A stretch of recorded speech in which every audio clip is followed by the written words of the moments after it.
اگر آپ مجھے میری والدہ محترمہ کو قتل کرنے کی اجازت نہیں دیتے، فقط اتنا کر دیں میری ماں کے لیے دعا کر دیں، میری ماں کا دل بدل جائے۔ آپ حضور کی دعا کا اثر کیا ہے؟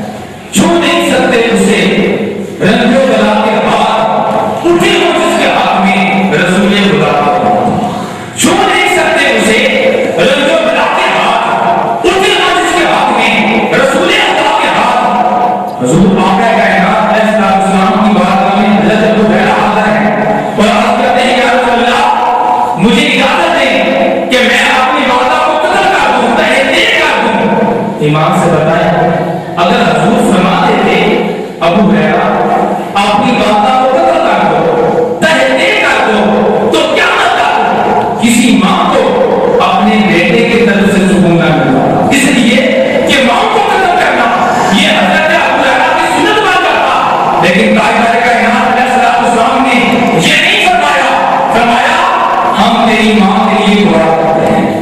اب مسجد نبوی کا سبحانہ ماحول ہے، حضور نے دعا کے لیے ہاتھ اٹھا دیے، کیا دعا کی؟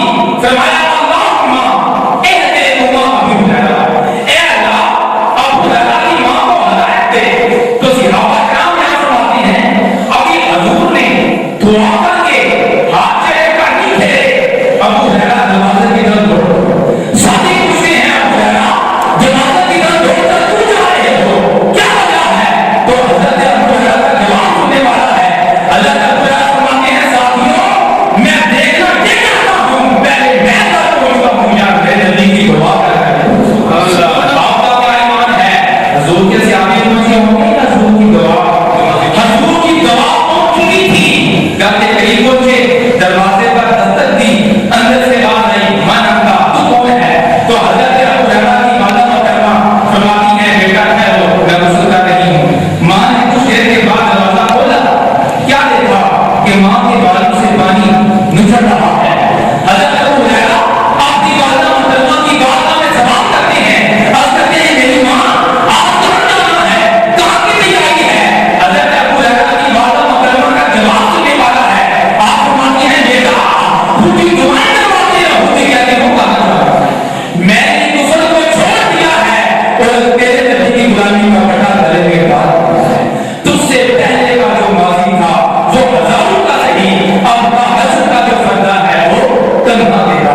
حضرت قتادہ رضی اللہ عنہ آئے حضور کی بارگاہ میں اور عہد کا میدان ہے اور حضرت قتادہ کی آنکھ پر تیر لگا اور آپ کی آنکھ کا ڈیرا آنکھ سے باہر آ گیا اور حضرت قتادہ آئے حضور کی بارگاہ میں، ہاتھ پہ آنکھ کا ڈیرا ہے، عرض کیا یا رسول اللہ، حضور نے فرمایا قتادہ کدھر آئے ہو؟ حضرت قتادہ عرض کرتے ہیں کہ یا رسول اللہ چوٹ کھا کے آیا ہوں۔ اب ایک آقا کی غلام کی گفتگو سماعت فرمائیں، حضور نے فرمایا اے قتادہ بتاؤ تمہیں آنکھ چاہیے یا پھر جنت چاہیے؟ کیا سوال کیا؟ اے قتادہ بتاؤ تمہیں آنکھ چاہیے یا پھر جنت چاہیے؟ قربان جائے سوال کرنے والے پر اور قربان جائے ادا کرنے والے پر۔ حضرت قتادہ نے عرض کیا یا رسول اللہ جنت تو مجھے اس دن مل گئی تھی جس دن میں نے آپ کا کرنا پڑا، یا رسول اللہ مجھے آنکھ عطا فرمائے۔ تو تاجدار کائنات علیہ السلام نے اپنا لباس پہ تن لگایا اور آنکھ کو اپنے مقام پر رکھا، اللہ تبارک و تعالیٰ نے حضرت قتادہ کی آنکھ کو بالکل صحیح سلامت کر دیا۔ یہ حضور آقا کائنات علیہ السلام کی رحمت ہے اور آپ کی رحمت کا ظہور کیا ہے؟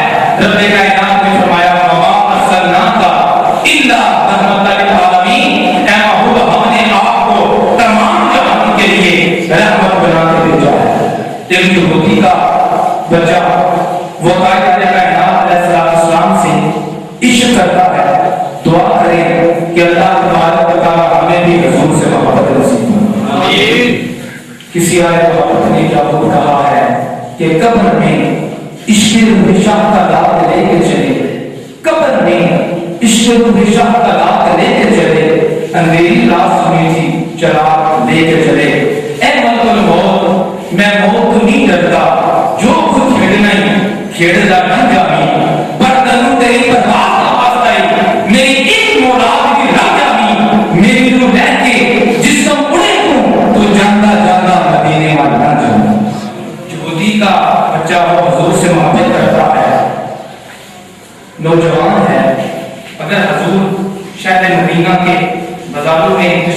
جانے ہیں تو وہ حضور کی زیارت کرتا ہے.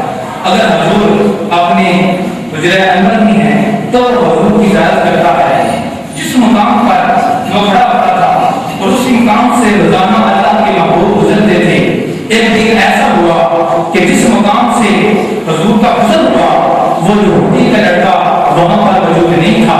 حضور نے اپنے صحابہ سے فرمایا اے صحابہ ہر روز وہ نوجوان یہاں پر کھڑا ہوتا تھا آج وہ اس مقام پر نہیں ہے. تو صحابہ نے اس کے یا رسول اللہ وہ بیمار ہے اور تیسرے بار پر ہے اور نظر کی کیفیت میں ہے.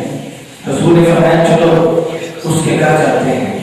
اس روایت کو پڑھتے ہوئے اس روایت کو بیان کرتے ہوئے میں اکثر سوچتا ہوں کہ ہزار سے دور سے وہ بیماری اچھی ہے جس بیماری میں رب کا محبوب آپ کو جنون دی تھی. تاہر کائنات علیہ السلام صحابہ سے فرماتے ہیں صحابہ چلو اس یہودی کے گھر چلتے ہیں. حضور تشریف لے گئے اور صحابہ بھی حضور کے ساتھ ہیں. جب حضور ان کے گھر تشریف لے گئے کیا دیکھا یہودی کا باپ اس کے پاس ہے اور یہودی کا جو لڑکا ہے نوجوان لڑکا ہے وہ چارپائی پر ہے بستر مرگ پر ہے اس پر نظر کی کیفیت ہے. حضور تشریف لے آئے. آج کسی کو کلمہ پڑھایا کسی عالم نے کسی کو کلمہ پڑھایا محدث نے کسی کو کلمہ پڑھایا عالم دین نے کسی کو کلمہ پڑھایا پیر نے کسی کو کلمہ پڑھایا قطب نے کسی کو کلمہ پڑھایا غوث نے کسی کو کلمہ پڑھایا محبوب سبحانی نے اور کسی کو کلمہ پڑھایا حضرت داتا گنبش علی بھیلی نے. لیکن کائنات ایسا کر رہی ہے آج کلمہ پڑھایا کلمے والے آقا نے خود یہودی کے لڑکے کو کلمہ پڑھایا اور حضور نے اس سے پوچھا تمہاری آخری خواہش کیا ہے تمہاری آخری تمنا کیا ہے. اس نے کہا کہ رسول اللہ ایک خواہش ہے ایک تمنا ہے کہ قبر سے لے کر حشر تک تمام ممالک کی آپ سے معافی پہنچے. یا رسول اللہ قبر سے لے کر حشر تک تمام ممالک کے آپ سے تقسیمہ بن جائیں. حضور نے فرمایا کلمہ پڑھ لو. اس نے کلمہ پڑھ لیا. کچھ دیر کے بعد اس پر نظر کی کیفیت اسی طرح پڑی تھی. کچھ دیر کے بعد اس کا وصال ہو گیا. اب یہودی کا باپ حضور کی بارگاہ میں عرض کرتا ہے یا رسول اللہ آپ نے میرے بیٹے کو کلمہ پڑھایا ہے اب آپ اس کا جنازہ پڑھائیں. اور دائرہ کائنات علیہ السلام نے اپنے صحابہ سے فرمایا اے صحابہ اسے غسل دو اسے کفن پہناؤ. اس نومسلم کو غسل دیا گیا کفن پہنایا گیا اور عاشق کا جنازہ اٹھ رہا ہے. ذرا تصور کریں اس نومسلم کے جنازے کو کندھا دینے والی کون کون سی ہستیاں ہیں. یا نظار سیدنا صدیق اکبر ہیں التجاء مصطفیٰ انتہاب مصطفیٰ مراد مصطفیٰ حضرت عمر ہے حضرت بلال حبشی ہے. یہ جب صحابہ اس جنازہ کے ساتھ تشریف لے جا رہے ہیں صحابہ نے دیکھا کہ حضور اپنا پورا قدم زمین پر تک نہیں چڑھتے ایک میں بن جا رہے ہیں. صحابہ نے کہا یا رسول اللہ آپ اپنا پورا قدم زمین پر رکھ کر کیوں نہیں چل رہے کیا وجہ ہے. حضور نے فرمایا اے صحابہ تو نہیں پتا اس نومسلم کے جنازے پر آسمان دنیا سے اتنے فرشتوں کا نزول ہو رہا ہے کہ مجھے بہت ڈرنے کی اجازت نہیں ہوئی. سبحان اللہ. اور اس کے بعد دائرہ کائنات علیہ السلام نے اپنے ہاتھوں سے اسے قبر میں اتارا. جب حضور اسے قبر میں اتار کر پیچھے ہٹنے لگے تو حضور کے ماتھے پر پسینہ آیا. ذرا اجازت دیں تو حضور کے پسینے مبارک کا ذکر نہ کرتا. اتنے جنت میں بھی ایسی خوشبو نہیں جیسی خوشبو نبی کے پسینے میں ہے. میں یہاں ہوں میرا دل مدینے میں ہے حب احمد اصل ہی سے سینے میں ہے. کیا مقدر ہے صدیق و فاروق کا جن کا گھر رحمتوں کے خزینے میں ہے جن کا گھر رحمتوں کے خزینے میں ہے. اور صحابہ نشر کر رہے ہیں کہ کاش اس مقام پر یہ نوجوان ہوتا. اسی طرح مدینہ منورہ میں مہاجرین صحابہ کرام میں سے سب سے پہلے جن مہاجر صحابی کا وصال ہوا ہے ان کا نام ہے حضرت عثمان بن مظعون رضی اللہ تعالیٰ عنہ. جب ان کا وصال ہوا تو حضور نے کس طرح رحمت کا اظہار فرمایا. حضور تشریف لے آئے. ان کی جو جسم پاک ہے میت ہے پڑی ہے اور ان کے چہرے پر کپڑا ہے چادر ہے. حضور تشریف لے حضور نے ان کے چہرے اور ان کے چہرے سے کپڑا ہٹا کر اللہ کے محبوب نے حضرت عثمان بن مظعون کے ماتھے پر اور آپ کائنات نشر کر رہی ہے، فرشتے نشر کر رہے ہیں، صحابہ نشر کر رہے ہیں، جب کوئی مرتا ہے کسی کا ماتھا اس کی ماں چومتی ہے، جب کوئی مرتا ہے کسی کا ماتھا اس کا باپ چومتا ہے، جب کوئی مرتا ہے کسی کا ماتھا اس کی بہن چومتی ہے، جب کوئی مرتا ہے کسی کا ماتھا اس کی ماں چومتی ہے، جب کوئی مرتا ہے کسی کا ماتھا اس کا کوئی عزیز یا رشتہ دار چومتا ہے، لیکن وہ عثمان بن مظعون تیرے ماتھے کو بچا دیا کہ آپ کے محبوب نے ہو سکے۔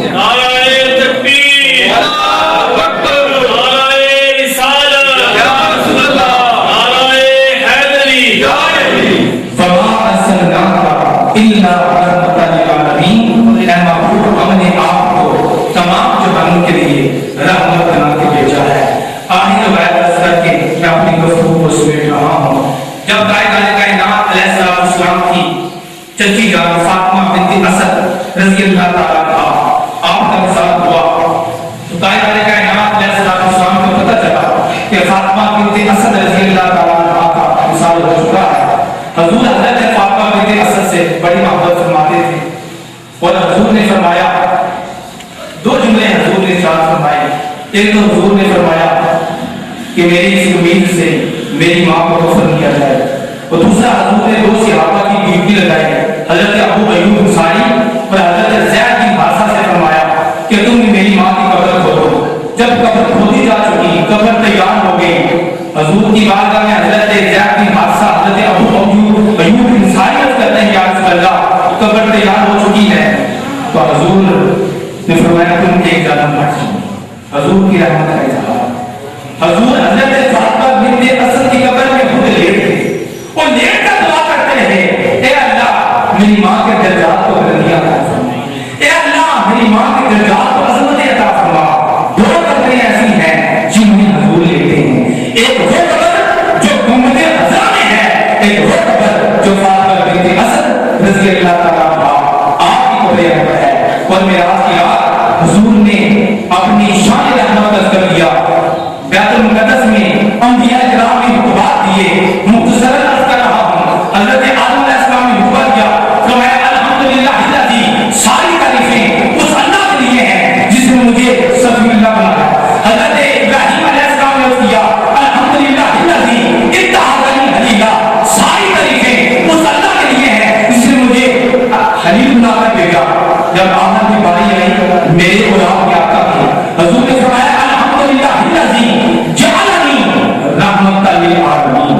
کسی نبی نے اپنے علی ہونے کا ذکر کیا تھا، کسی نبی نے کلمۃ اللہ ہونے کا ذکر کیا تھا، کسی نبی نے ذبیح اللہ ہونے کا ذکر کیا تھا، لیکن جب میرے اولاد کے آقا کی باری آئی حضور نے فرمایا ساری تعریفیں اس اللہ کے لیے ہیں جس نے مجھے تمام جہانوں کے لیے رحمت بنا کر بھیجا۔ وہ ہر عالم کی رحمت ہیں، کسی عالم میں رہ جاتے، یہ ان کی مہربانی ہے کہ یہ عالم پسند آیا۔ خیرات مجھے اپنی محبت کی عطا کر، خیرات مجھے اپنی محبت کی عطا کر، آیا ہوں تیرے در